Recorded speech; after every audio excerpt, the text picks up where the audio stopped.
Hi, I'm Tim. Welcome to our channel and thanks for logging on. If you enjoy these videos, do me a favor and subscribe to our YouTube channel right here at Watchbox Reviews. I would really appreciate it, and I promise to update daily. If you like this watch, you can see it and purchase it on our website, thewatchbox.com. And today we are discussing the post-2015 in-house caliber chronometer certified variant of the Tudor Pelagos. This is the reference 25600N, N for Noir. 42mm in grade 2 titanium. The watch is feather light on the wrist, and it proposes a modern solution to the challenge of diving with a watch that rivals Rolex rather than feeling like a little stepsister or a half cousin. This feels like a superior product at a superior price, and lest I say anything that would get me in trouble with the mothership, this is the one that I would pick. The timepiece is 42mm in diameter and 14.3mm thick, and therein lies the one advantage a sub has. Aside from name recognition, you can tell that the sub is a thinner watch at 12.2mm versus this one's 14.3, but it's still compatible with a jacket cuff. 50mm lug-to-lug and 22mm between the lugs is the spacing should you wish to accessorize with the strap. The bracelet, once again, requires no compromises should you choose this product rather than one from the 5-point crown, and all of the removable links are fixed with screws. They're big channels on the underside to vent the wrist and avoid pinching skin or pulling hair. It's a 3-link design, and it features a clamshell fixed clasp, and I have to say the clasp is a rather impressive piece with ceramic pin snaps to maintain the tolerances over time, and you'll note a extension system that allows you to extend with 3 stock positions, an all or nothing fold out clasp that I'll demonstrate shortly, and an elastic system that takes into account the fact that your wrist will expand and contract as you ascend and descend to and from pressure. So you have that elastic quality, the all or nothing release, and those 3 incremental adjustment notches. That's impressive stuff. And you get a solid clamshell system that's very much like what you would get on, yes, Rolex. It fits flush laterally and vertically, so the lines of the clasp are seamless. They even give you a Tudor shield-shaped little kerf to dig in your fingernail. Gorgeous.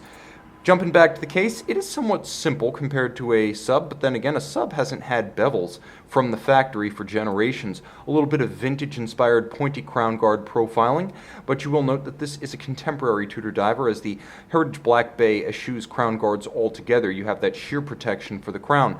The bezel is a ceramic insert on a titanium base, and the micro-knurling on the edge is somewhat stickier and sharper than what you'll find on a sub, so it's a little bit easier to manipulate.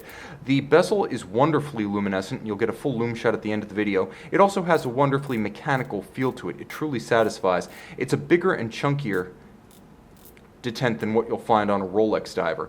You'll also note that it's easy to line up the luminescent index with the minute hand, and you have an impromptu 0 to 60 minute timer. I happen to prefer dive bezels almost universally, categorically choosing them over a chronograph for almost anything that I time between 1 minute and 60. The dial is an impressive piece, contemporary, but it does have a few vintage cues.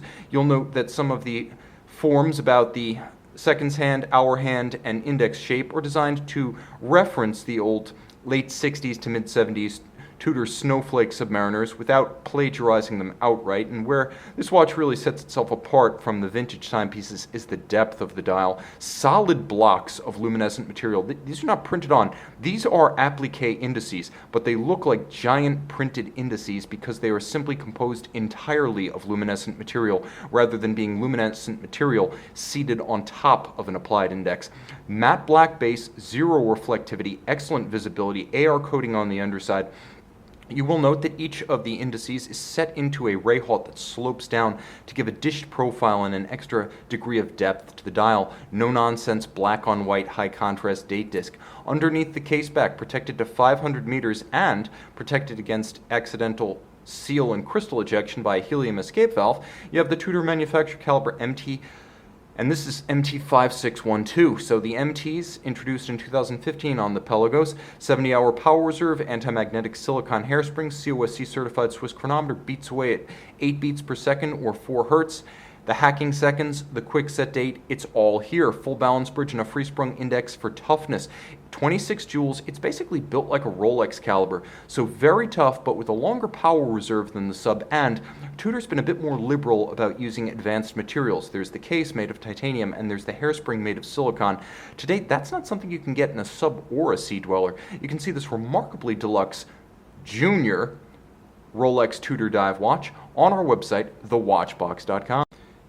And we're back with the Tudor Pelagos. As you can see, this is anything but a second-class citizen in the hierarchy of Rolex Tudor dive watches. You won't find a sub or a Sea Dweller or a deep sea that looks like this by night. See it by day on the Watchbox.